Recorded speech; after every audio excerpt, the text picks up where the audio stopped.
class info.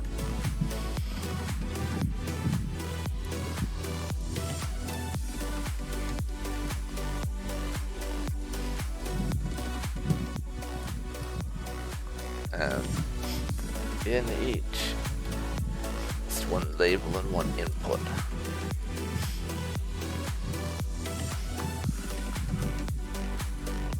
I'll have to do a little more with the input because we have to specify them a bit, but for this section, I'll just do exactly what they're telling me to.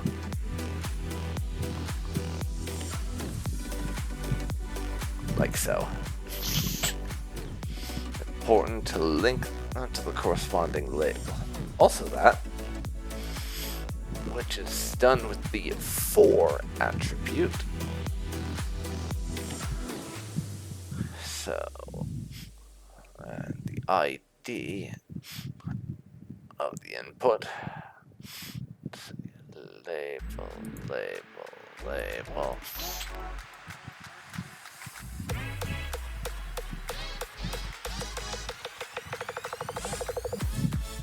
So, let's see here.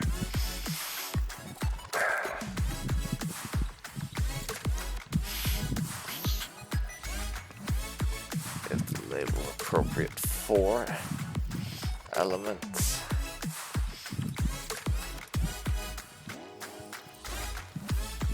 Name, email, date of birth. And I'm just going to lowercase that, just to avoid any potential forgetfulness. Name, email, date, or birthday rather.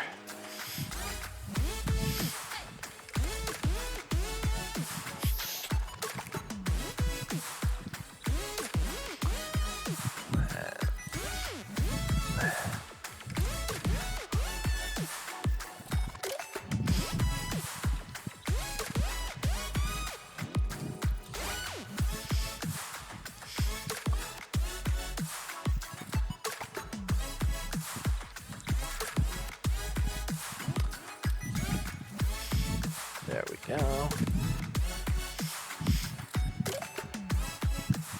Oh, right. We need to actually give them text. Yeah, that would help, I suppose.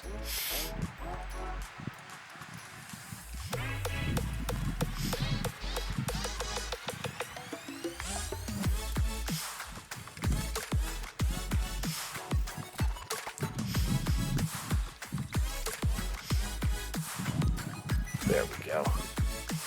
Solve that problem. Easy enough. Give each input an appropriate type and name. Let's see here.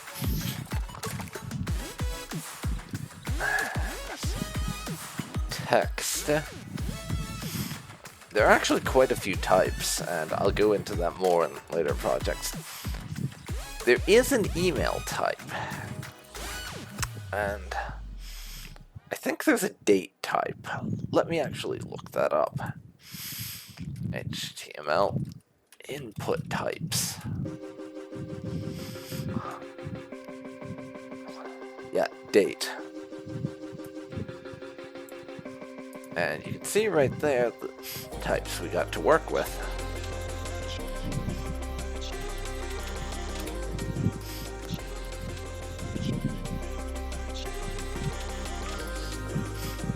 The first input needs a placeholder. Your attribute,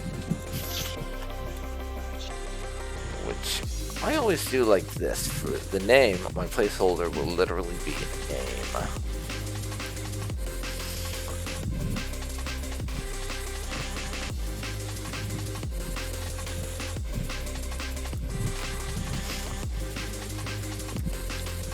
Joe Cobb, even.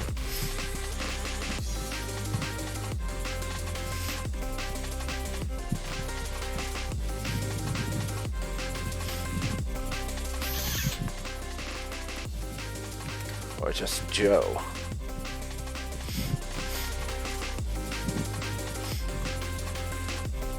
Oh, it's the name it's bitching at me for, I see.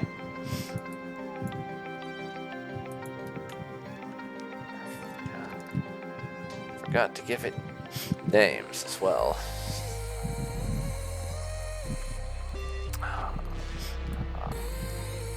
I'm just going to cheat a little bit. Do it like this.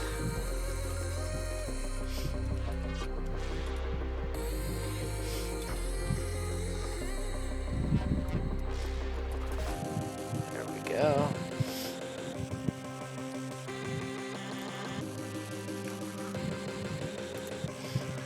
That did it. And our placeholder is not a best practice for accessibility, since users think that is a actual value that's been entered, apparently. Because remember, to quote Assassin's Creed Revelations, people are stupid. They really are.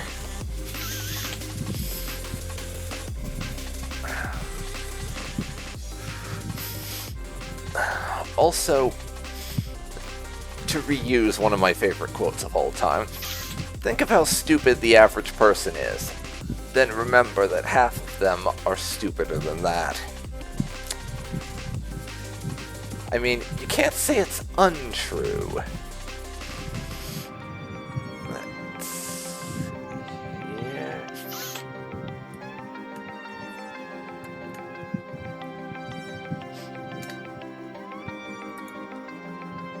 Just get rid of the placeholder text and have an empty placeholder element. Because you'll find a lot of times your code editor will expect there to be placeholder text, so having an empty element will just shut it up with the warning messages you'll be spewed with otherwise. So in the second section element, add 2 divs with the class of question block.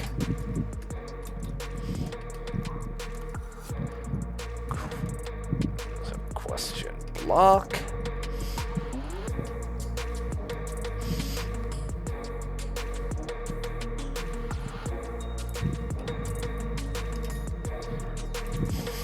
The first one will have an H3.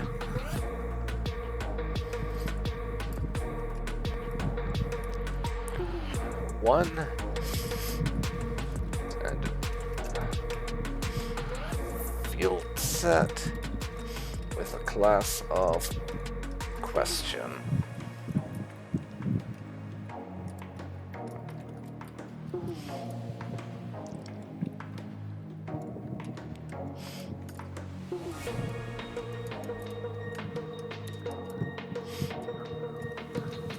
Now field set class question again.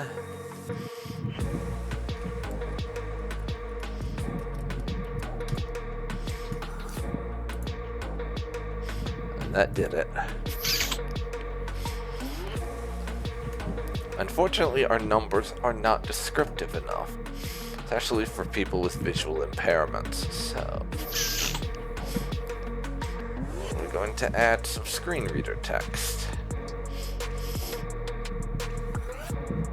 to each of the H3 elements.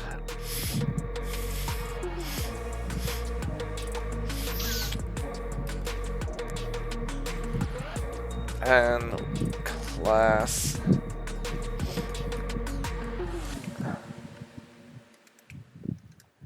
SR only.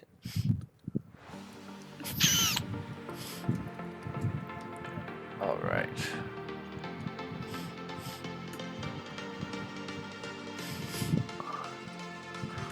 First question.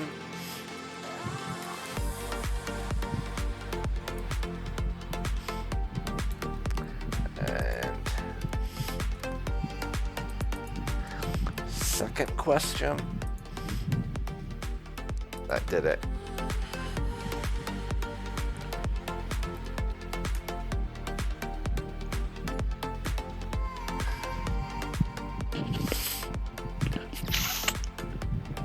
Then the first span element, I want to add the text question. I wasn't actually supposed to put anything there. I sort of jumped the gun a little.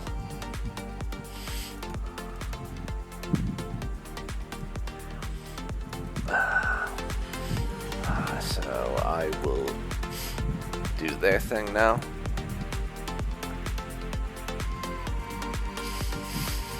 And that text is visible, but we just got to hide it. And they've given me the example code to use here, which will specifically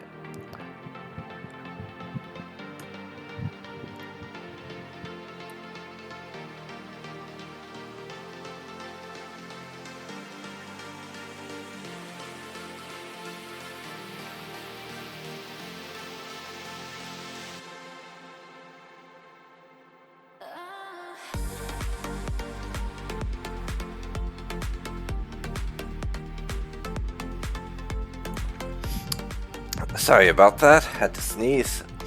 Anyways, this text is going to specifically position things,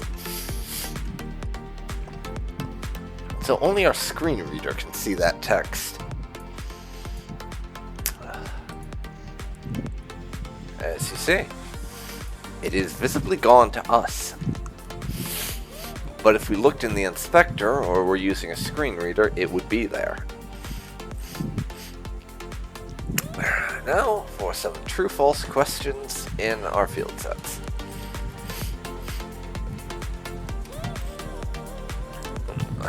We want a legend, and a UL with 2 options. Then I'm just going to copy it.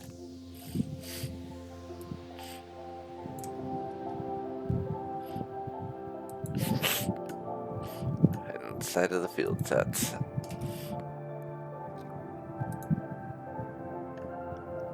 Easy enough. Even if the spacing is a little questionable because of the way the copying happened.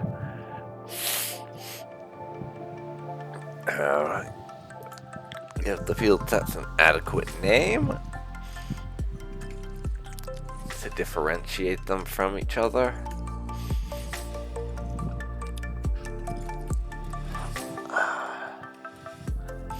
Yes, first field set and second field set is what I'm going with.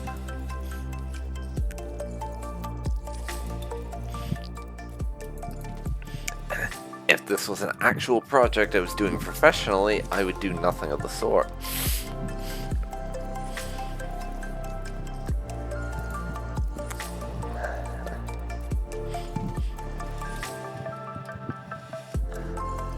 But it's not.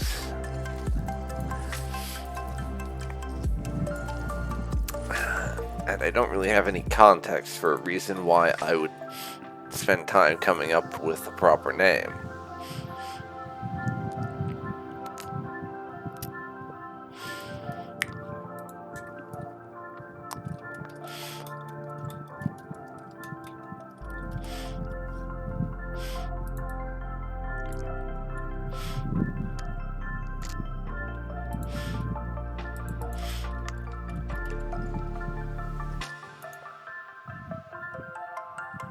That's why I do this. Well, we got to provide some functionality. Okay, so we need a few inputs.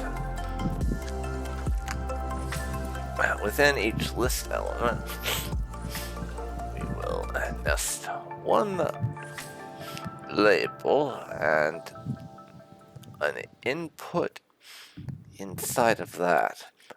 An input, I will say, of type radio.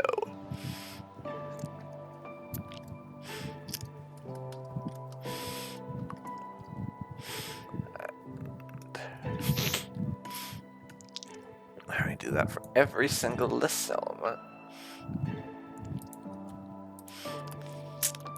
There we go.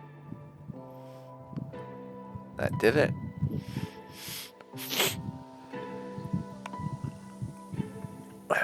So,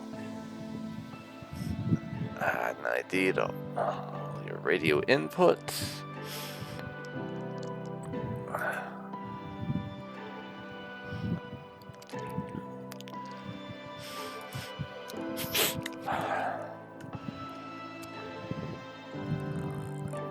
see.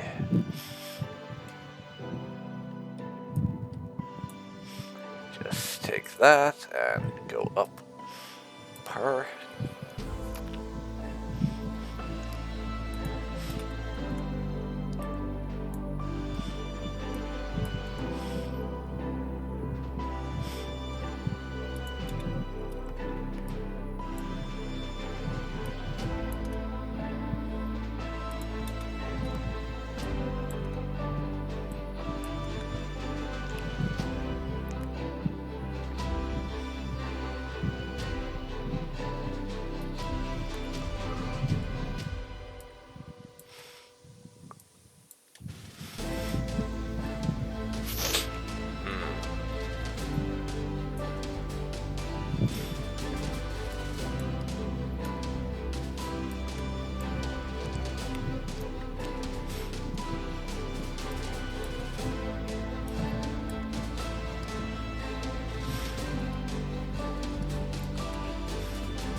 There we go.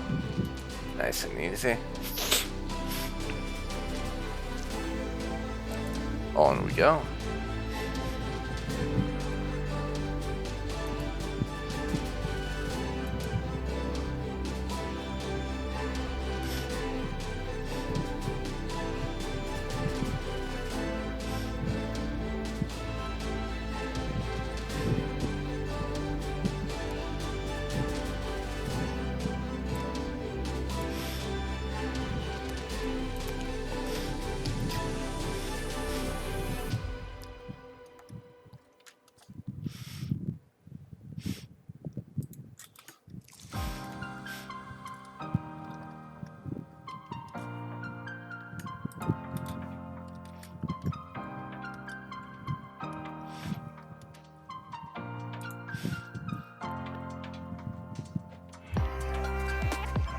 And done with that.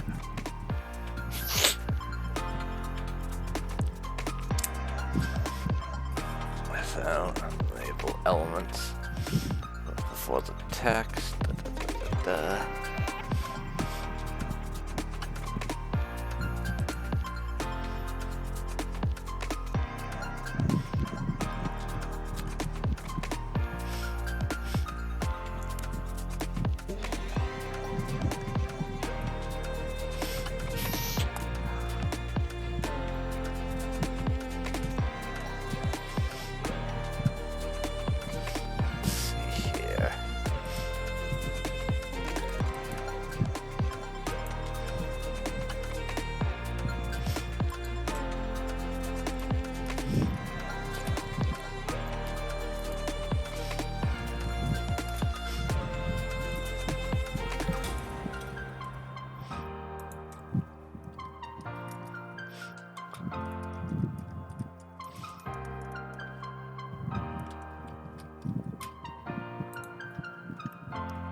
After the input, apparently.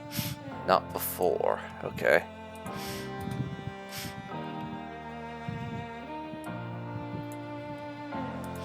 Let's fix this then.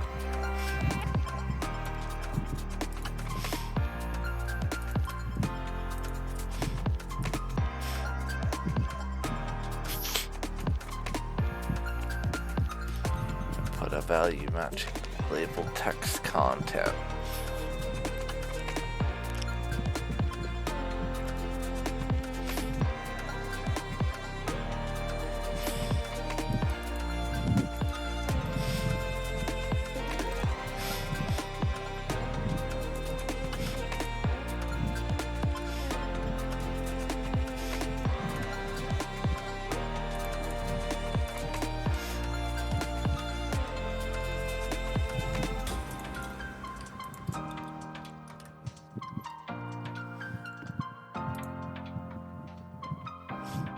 There we go.